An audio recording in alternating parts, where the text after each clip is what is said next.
ಓಂ ಗಂ ಗಣಪತಾಯೇ ನಮಃ. ಶ್ರೀ ಗುರುದೇವ ರುದ್ರಾಯ ನಮಃ. ಎಲ್ರಿಗೂ ನಮಸ್ಕಾರ ಸ್ನೇಹಿತರೆ. ನಾನು ನಿಮ್ಮ ಪ್ರಕಾಶ್.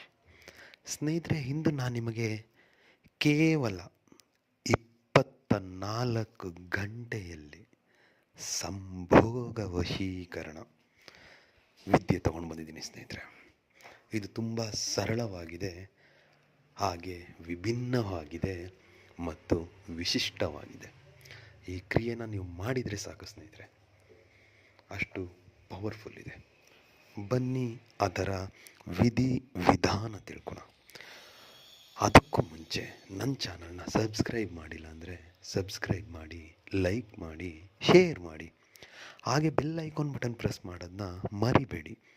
ಏಕೆ ಅಂದರೆ ಮುಂದೆ ನಾನು ಏನು ವೀಡಿಯೋಸ್ ಬಿಡ್ತೀನಿ ಅದು ಎಲ್ಲರಿಗಿಂತ ಮುಂಚೆ ನಿಮಗೆ ಬಂದು ಸೇರುತ್ತೆ. ಸ್ನೇಹಿತರೆ, ಈ ಕ್ರಿಯೆನ ನೀವು ಶುಕ್ರವಾರ ಮಾಡಬೇಕಾಗುತ್ತೆ. ಈ ಸಂಭೋಗ ವಶೀಕರಣನ ಹುಡುಗ ಇಲ್ಲ ಹುಡುಗಿ ಯಾರಾದರೂ ಮಾಡ್ಬೋದು. ಆದರೆ ಈ ಕ್ರಿಯೆ ಮಾಡಬೇಕಾದ್ರೆ ಹುಟ್ಟಿದ ನಿರ್ವಾಣದಲ್ಲಿ ಮಾಡಬೇಕಾಗುತ್ತೆ, ಅಂದರೆ ಬೆತ್ತಲೆಯಾಗಿ ಮಾಡಬೇಕಾಗುತ್ತೆ ವೀಕ್ಷಕರು.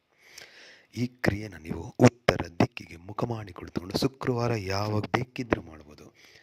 ಸ್ನಾನ ಎಲ್ಲ ಮಾಡಿ ಪೂಜೆ ಎಲ್ಲ ಮುಗಿಸಿದ ನಂತರ ಒಂದು ನಿಂಬೆಹಣ್ಣನ್ನು ತಗೊಳ್ಳಿ. ಒಂದು ನಿಂಬೆಹಣ್ಣನ್ನು ತಗೊಂಡು ಹುಟ್ಟಿದ ನಿರ್ವಾಣದಲ್ಲಿ ಉತ್ತರ ದಿಕ್ಕಿಗೆ ಮುಖ ಮಾಡಿ ಕುಳಿತುಕೊಂಡು ನಾನು ಏನು ಮಂತ್ರ ಕೊಡ್ತೀನೋ ಆ ಮಂತ್ರನ 521 ಸಾರಿ ಹೇಳಬೇಕಾಗುತ್ತೆ. 521 ಸಾರಿ ಹೇಳಾದಮೇಲೆ ಆ ಮಂತ್ರ ಪಠನೆ ಮಾಡಬೇಕಾದ್ರೆ ಆ ನಿಂಬೆಹಣ್ಣು ನಿಮ್ಮ ಬಲಗೈಯಲ್ಲೇ ಇರಬೇಕು.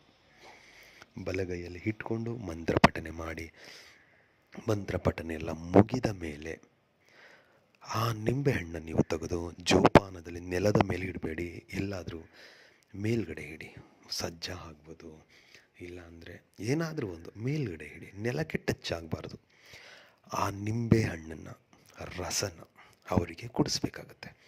ನೀವು ಜ್ಯೂಸ್ ಮಾಡಿ ಕುಡಿಸ್ತೀರೋ, ಇಲ್ಲ ಲೆಮನ್ ರೈಸ್ ಅದಕ್ಕಾಗಿ ಕೊಡ್ತೀರೋ, ಇಲ್ಲ ಊಟಕ್ಕೆ ಯಾವ ರೀತಿನಾದ್ರೂ ಒಟ್ಟಿನಲ್ಲಿ ಅವರಿಗೆ ಅದನ್ನು ಕೊಡಿ. ಆದರೆ ಈ ಕ್ರಿಯೆ ಮಾಡುವಾಗ ಮದ್ಯಪಾನ, ಧೂಮಪಾನ ಎರಡೂ ಮಾಡಿರಬಾರ್ದು. ಇಷ್ಟು ಮಾಡಿದ್ದೇ ಆದರೆ, ಅವರ ನಿಂಬೆಹಣ್ಣಿನ ರಸ ಅವ್ರ ಹೊಟ್ಟೆ ಒಳಗೆ ಹೋಗಿದ್ದೇ ಆದರೆ 24 ಗಂಟೆಯಲ್ಲಿ ಅವರು ನಿಮಗೆ ಸಂಭೋಗಕ್ಕೆ ರೆಡಿ ಆಗ್ತಾರೆ. ಇದರಲ್ಲಿ ಯಾವುದೇ ರೀತಿ ಸಂಶಯ ಇಲ್ಲ. ಮಾಡಿ ಖಂಡಿತ ಆಗುತ್ತೆ. ನಮಸ್ಕಾರ, ಎಲ್ಲರಿಗೂ ಮಂಗಳವಾಗಲಿ.